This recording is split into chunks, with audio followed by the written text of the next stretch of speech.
This is our £5,000 Porsche 911. And over the last few months, we've been restoring it to its former glory. We pulled it out of a scrapyard where it had been left because of some nasty vandalism, got it running for cheap, made it road legal again, modified it, and then took it on a 1,000-mile journey across Europe. Today, we're in full preparation mode to take this car up against AutoAlex's V6 MX-5 on track. But first up, we need to find out how much power this little old 911 is making. First things first, we're here at TRS Performance because we want to find out how much power the 996 makes. We don't actually know right now. We need some science to work out if we can beat Phil or not. So we did drive this 1,000 miles to Germany. We did the Nürburgring and it felt pretty strong, but we want an actual number to see what sort of power we've got to go after Phil with. 200? 11. It should be strong. Let's see. Guesses made, it was time for the runs. Here we go, small fans. There we go. You might actually be able to see some of the stuff coming out the exhaust.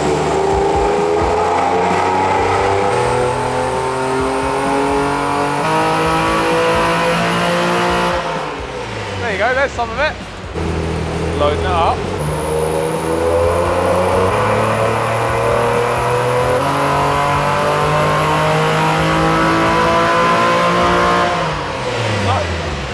That was easily 290. Yeah, what's your actual? So I think these are what, 296? Something like that. I'm going to say 272. 286. He's lost 10. 10 horsepower. 10. One a year. It's not right at all. Here we go again.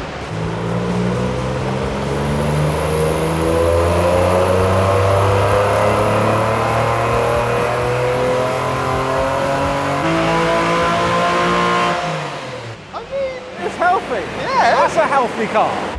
Dyno complete, it was time to find out how much power our 996 was making. Ned has the results. This feels like a doctor's appointment. I don't like this. I said 286. I said 272. And they're flywheel figures you're hoping Yes, for? yes. At the hubs, with no correction factors, it's making 234. 234 wheels. So that's not bad. That's and 209 foot-pounds of torque. So corrected for a flywheel figure, we're at 274. Ooh, 274. I'll take that. I'll take 274. So a massive thank you to the guys at TRS Performance. It has to be said, this isn't the usual stuff that they do. Rough pig of a 911 crap, basically. They specialise in BMWs, Fords, Volkswagen stuff. They've got tuning, they've got the hub dyno, anything like that. Get in touch with them. We'll put a link on screen and in the description. Please make sure to check them out. Just as we were getting ready to leave, I noticed something with our wheels. What is this? Oh, I've got to go over here now. How has that happened? We did 1,200 miles of road trip and it was fine. And then we got 2 minutes away from the unit and I kept it. You could have made an excuse. That happened on the ring. I was overtaking a McLaren P1 and he clipped me. You know what happens? Mistakes happen in the heat of passion. You may also be wondering why our car is covered in dots. Why does our car look like Cruella de Vil? It's got an acne problem. It is hitting puberty. There's two reasons for each of those. When we were at the Nürburgring, Misha said, let's scan something of your car. And they saw this gap in the wing and said, we could make you a wing. We could scan you a wing. So they put all these dots on it and they said, all right, mate, have a good one. So that's why the dots. We haven't removed the dots yet. And also you'll notice the fluff. We were told multiple times by Alex and Taylor, stuff coming out the back of your car. And then when we came off the track, everyone said, that car's louder. So what we've got is really a muffler that's blowing out its insides. Its back's been blown out. But we are fixing that today. We are going to Rich's fabrication shop and he's going to sort us out basically. Make some new mufflers. Our car isn't chuffing out that. Before we carry on working on the Porsche, we just want to say a quick thank you to this week's sponsor, Car Vertical. Every day, hundreds of cars get crashed, and some of them get repaired and put back on the road without that crashed history being shown. With a Car Vertical report, you can find that information out and stop yourself overspending on a dodgy car. All you have to do is enter your reg number or your VIN, and Car Vertical will tell you if your car has been crashed, stolen, or clocked. Behind me, you can see the Porsche Cayenne that came on our road trip series, which Alex had got for free. And not only that, it's got green ticks for odometer, finance, and damage. So as you can see, this Skoda hasn't been so lucky. It's got yellow warnings for damage and mileage. And if you scroll down to the graph where it shows the mileage, it's gone from 173,000 miles to 68,000 miles. Yeah, so it could have been a taxi. Someone's bought an ex-taxi with high miles, rolled back the odometer, and tried to sell it on as a clean, low mileage car. Something you want to stay away from. basically trying to bump up the value for absolutely nothing. For no reason. But with the car vertical report, you can see that shady past. So the next time you buy a car, van, motorbike, or pretty much anything with a VIN really, make sure that you run a car vertical check to make sure the price you pay for it matches its history. And as a little bonus for you guys, Car Vertical have offered you 20% off when you use code TDC. The next morning, we headed over to Rich's fabrication shop to replace our disintegrating back boxes and hopefully to get some better sound out of our 996. We're here with Rich, and Rich has agreed, somehow, for some reason, to build us an exhaust for this 996. First thoughts on the car? It's a piece of shit. This is true. From what it was though, it was a burnt out shell of a car, and now it is at least a running shell of a car. I like the spoiler. With our chicken pox on the back as well. I actually thought they were screws. I mean, probably better if they were screws.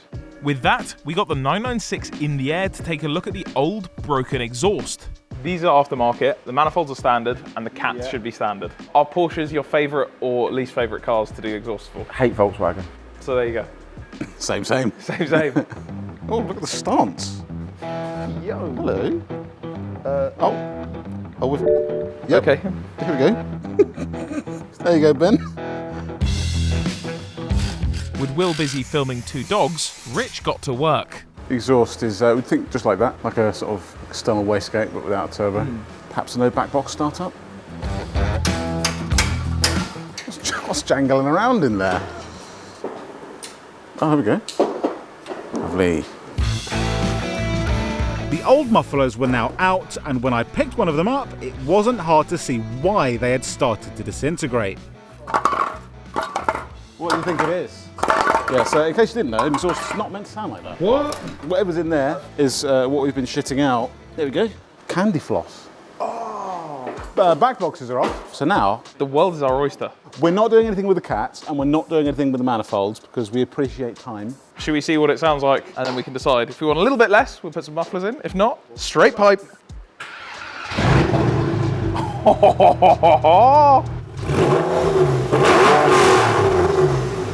Perhaps a bit too loud. I think it sounds pretty cool, but It does sound cool, It's probably but for the track, the idle sounds great now. that sounds good. It We've just maybe gained 1,000 horsepower. Yeah. just from that idle. So obviously this is not your standard back box. It doesn't come from the front of the car to the back. What's the process? Do you go up and around the back of it to do a muffler, or what? I just wing it. Oh, perfect. We're on board with that.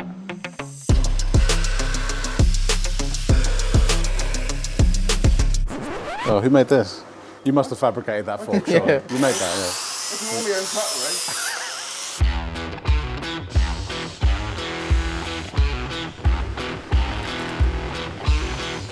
With the fresh, new mufflers made, it was time for the extremely important task of choosing our tips. It's time to work out what tips we want, because that's the most important part of it. That's the most important bit. I've only got 2 4s. Whoa! Carbon ones. I thought that was a tip you brought out then. I was like, oh, that's How big were the tips on your RS, Will? 5.5 inch. That's ridiculous. But they fit the gap. You've got to fill your exhaust hole with exhaust. Now that is my kind of tip. That is a classic William.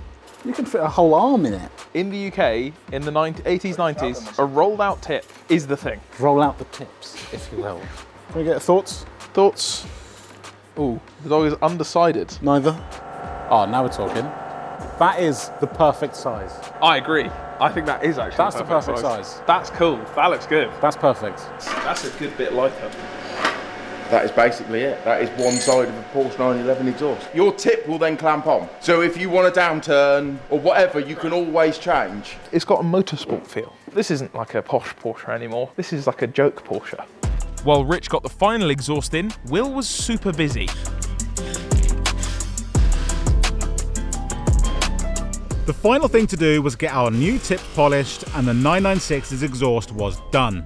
Before hearing the new noise though, we wanted to see what was making our old exhaust rattle so much, so Rich cut it open.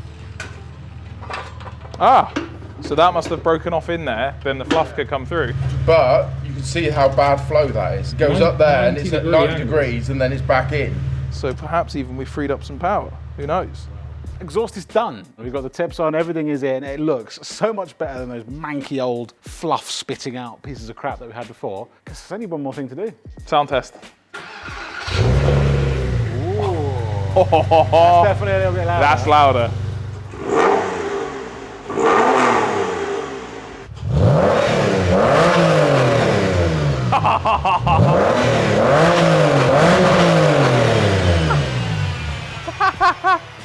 Are you happy, Will? From your face? I mean, it didn't sound bad before, but That's Porsche. That's 100% better now. No more little horrible leaks and Yeah. that is wow.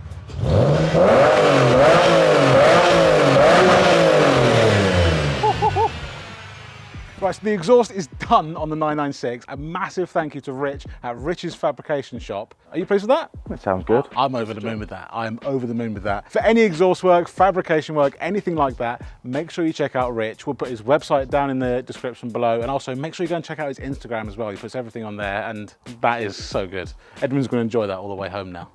We have got seats from the 911 after many, many weeks. Many borrowed seats from Steve. Yeah, many borrowed seats. Also, we didn't tell Steve that we were taking those seats to the Nürburgring. We said we just need them for the MOT, mate, please. Yeah, just like a little journey, like 10 miles. Steve, as always, thank you. Huge thank you, even though you didn't say yes to that. But now we have some proper seats. Round the Nürburgring, those seats in there, the standard ones. You can see us It's not good. flopping around. I was in your lap. My Yeah. head was in your lap. That before or after recording? We've got Pro Sport, so they're very light. Oh, I'd say that's 10 kilos. Let's get them in. Well, what have we here? Look, if the seats are out, I'm hoovering. If you don't do that, there's something seriously wrong with you. I agree with you, mate. We're the same, you and me. We just love cleaning, don't we? Yeah, we do love it. We love it. Well, these won't fit in the Hoover, so... He'll never know. Just a little souvenir. Oh man, are we mounting a TV today? Where does this go? on the roof. Oh, okay. Ooh. Should we do a test just to look? They're looking Oh, nice. look how low we are. That's going to help me to no end. We're taking these door cards out. The rear ones? Rear cards? I think so. I think we go full front half. The rear is gutted. It's gutted, mate. It's so sad, mate. It's not happy about what's happening. It's been let down. The quality of filming really goes downhill when Ben's not here. It goes up, you mean? The quality goes up. Wow. Oh, hello. That's weight savings right there. This thing is weight savings. shit, you can get me in trouble. Removing the sound deadening revealed access to the wiper motor, which sent Edwin into a rather long rant. Deleting rear wipers, kind of dumb, but fine. I get it aesthetically. If you then put a sticker that says no wiper gang or cool wipers, It's kill all wipers. kill all wipers, you're in the head. Don't put the f***ing sticker on there. You've now undone the thing that you did in the first place. Leave it clean. Will, you have a wiper delete on your 182. Don't have a wiper anymore, mate, written Well, around just it. because you said that, I'm going to get a sun strip. Do it, you clown.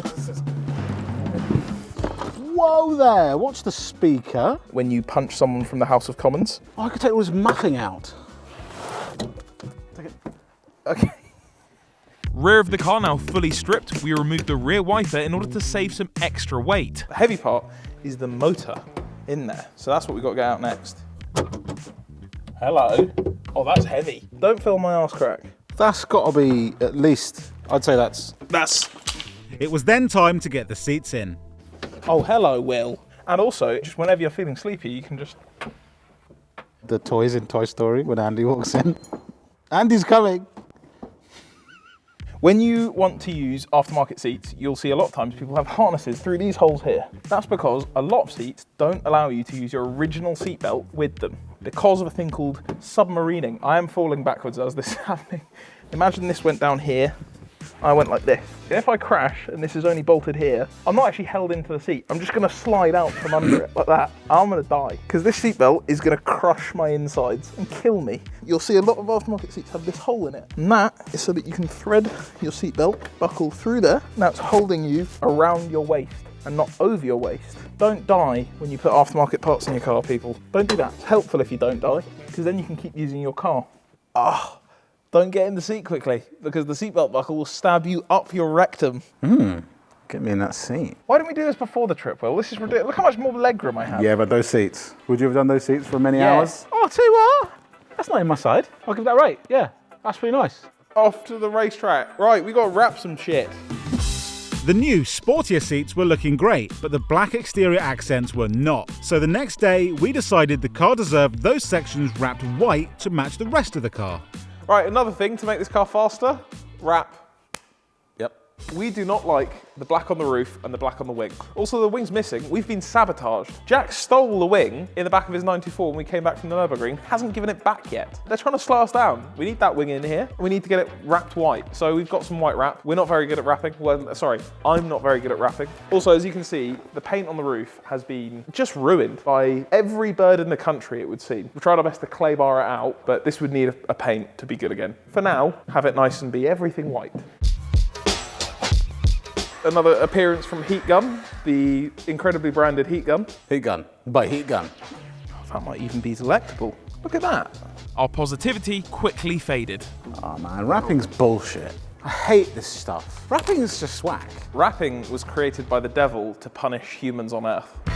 Despite these slow motion shots making us almost look like we knew what we were doing, we were actually really struggling. So for some reason, we called in Ben for some help. It's me! Hello, Ben. You need a hand, boys.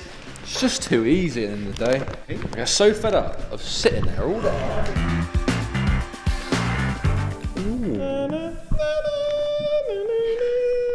Ben, Hello. you've done as best as you could do. That part's not actually fully down, but the rest of it, you've done really well. Hold on, let me just see this part here. Oh, you bastards! It's not the right, look at that, look. It's shown up that our car's not white. Our car is grey. If you wrap cars, you have the patience of a saint. That was a complete failure, but we can do some other stuff. Let's make this thing lighter. Let's stop messing around with things that aren't gonna make us quicker and make this thing quicker. During our road trip, this car became kind of a communal dumping ground. So as I open this, I've got a can of Pringles, parts, coolant, there was a chicken tikka. So this is slowing us down. We're gonna pull this out. We're also gonna pull all of this out. We don't need this where we're going. Take this out. Yep, We'll take take this that out. Let's get lightening. Front boot / bin emptied, we moved on to the real weight reduction. Oh, we're losing the rubber? No. Just for now. Ah, the clip-ins. 20, 30 kilos. Perfect.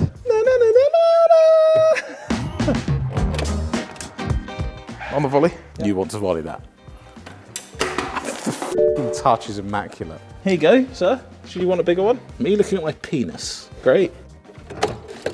Oh, lovely. Goodbye, mate. Oh, hello, your fingers. Well, you're still connected, mate. There you go. Oh, there we go. That's actually quite heavy. Look at this, a tub. That's the inside of a car, surely. At the start of this series, we weighed the 911 before we did anything in order to get a base weight figure. Before we do anything, though, we want this car to be a little bit lighter, so we need to find out what base weight we're working with. So Will's going on holiday. Yep, in my little suitcase, we've got some corner weight scales. So we're going to see exactly how much this thing weighs as it sits.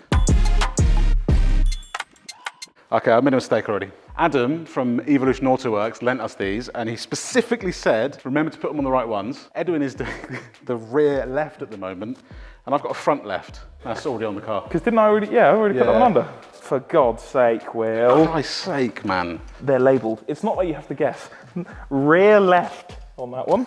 Right, that is the correct one in. We literally can't get it wrong now. So all the wires are color-coded as well. He also said, make sure you get the colors right. You've got the wrong one, haven't you? I can't believe it. I was convinced. What do you mean? I need to get my eyes looked at, because this is not like it's not looking good, Brev. What? It's not correct. Oh, it's not correct. 1228. That could be correct. That's the lightest 996. Someone has stripped everything out of their car, and it's still not that weight. The fire took all the weight with it. Edwin, you know full well it is not going to be 1228. How much do you weigh? Like 110, 120? No, you don't. You weigh 80 kilos. I do weigh 80 kilos, that's true. But because it started with them on, so how could it measure a weight if it has a weight on it? It has to be zeroed. Zero that shit, Grandma. Zeroed. Okay, now we're talking. Now we're getting numbers that make sense. Okay. 1373. Okay, so we need to pull 73 kilos out of this car. Yeah, I want it to be 12 something. 12 something, 12 that's the goal. That's good. Okay, yeah, it only took an hour. Why are we weighing this car on a George Foreman grill? That's crazy, that. Got a nice little panini in that. Back in the present day, we headed down the road to borrow the corner scales to re-weigh the 911, although the car had decided that now would be a great time to overheat. We jumped in the car, finished the weight reduction and everything, to come back over to Evolution AutoWorks because, as you've just seen in the clip, we weighed this car when we first got it. Before we did anything else, we weighed it. And we thought, you know, let's put it back on the scales, let's see what we've lost. And the car drove here, fine. I drove here, Will and Ben followed in Clio, and when we got here, they said, it's smoky a bit. And if you follow me over here, Ben, when we pulled up, this was under the back of the car. That's coolant. That's not good. We also have no coolant gauge, so to me, I thought we were running cool. You know, I was running at 0 degrees. This might be an issue. This car has to go on track in a few weeks. We've got to find out what's wrong with this. Even after the guys at Evolution AutoWorks had a look at the 911, there was seemingly nothing wrong with the engine. So with the 996 now running perfectly again, we decided to head back over to the unit and proceed as normal. It's time to see what the difference in weight is. What's your guess? 1312. I'm saying 1299. Ready? 1279. 1278. That's the 1279. 1278. 1279 is the final figure. That's nearly 100 kilos. That is nearly 100 kilos. Phil's done. That guy. We were over the moon with the Porsche's weight savings, and the only thing left to do was a cost breakdown on the entire build, but not before we'd done some explaining. In the first road trip video, we said that our windows weren't working. We got a load of comments being like, but we could see the windows down in the next bit. And that's true. I'm blaming this on Ben. Ben cut out the bit where we explained what the issue was. Our windows don't work. The switch that goes here, when you click it, nothing happens at all. So, moments before we had to leave, I realised that won't work. We've got to go through tolls, we've got to have our window down to get the card out for the Nürburgring. There's going to be lots of times when we need a window. I hooked up a very ghetto fix. It's probably enough of a ghetto fix that it might burn this car down again. So, the system, it's very human. I've simply taken a 12 volt feed from a cigarette lighter, which doesn't work, but does have 12 volts, to this open spade connector. You then place it in a thing, you see this little switch here, you flick the switch, and the window will go down. And then when you want it back up, you put it back in there, and it goes back up. But that is an explanation for all of you saying that we faked it, or that we were saying things were broken when they weren't. Does this not look broken to you? Right, we've given the car a clean, it's back to its pristine beauty. But first, a thing that you guys were asking a lot in some of the earlier episodes is what is the cost of this car? Including freebies, including all the stuff we get, what is the real cost to one of you guys building this at home? So we've come up with a list. The car was £5,000. The replacement piece of loom was £50. And the electricians to fit it was £700. Febby sent us over a service kit, but that would have cost us £192. EBC sent us out some discs, pads and brake lines, and that would have cost us £988. And the windscreen was £150, and Mark's labour would have been another £150. Whoa, hell. All of the parts to convert the interior to black, including the steering wheel and the gauge cluster, were about £400. And our seats with the frames were £840. The bonnet badge cost us £10, and Will's awful paint job on the wipers cost us £5. Our tyres, spacers and getting our wheels balanced was £658. And for smart rims to refurb the wheels would have cost us about £300. BC sent us these coilovers, but they would have cost us £1,044. The graphics cost us nothing to design because we did it, but would have cost us about £50 to print. The bulbs and other miscellaneous bits cost us about £25. The MOT cost us £50. The alignment to get this thing ready for the Nürburgring was £400. The private registration cost us £250 and the plates cost us £30. And the exhaust cost us £400. And the weight reduction cost us absolutely nothing. And that leaves us a grand total of £11,692, and that's including the car. And we sold the steering wheel for £500, and I've got a buyer lined up for the old suspension for another £500. So we're in what, £10,600? £10,692. Just over 10 grand. That's not bad. Now, Alex did say we wouldn't get this car on the road for double its price. And while he's slightly right, there's only a few hundred quid in it, and I think that is a result. That is Easy. Basically a 10 grand 911 on the road. On the road, on the track. So very soon we're going to be going up against Alex's V6 MX-5 on track, so make sure you keep an eye out for that. And if you want to see where this car began, you can watch that here.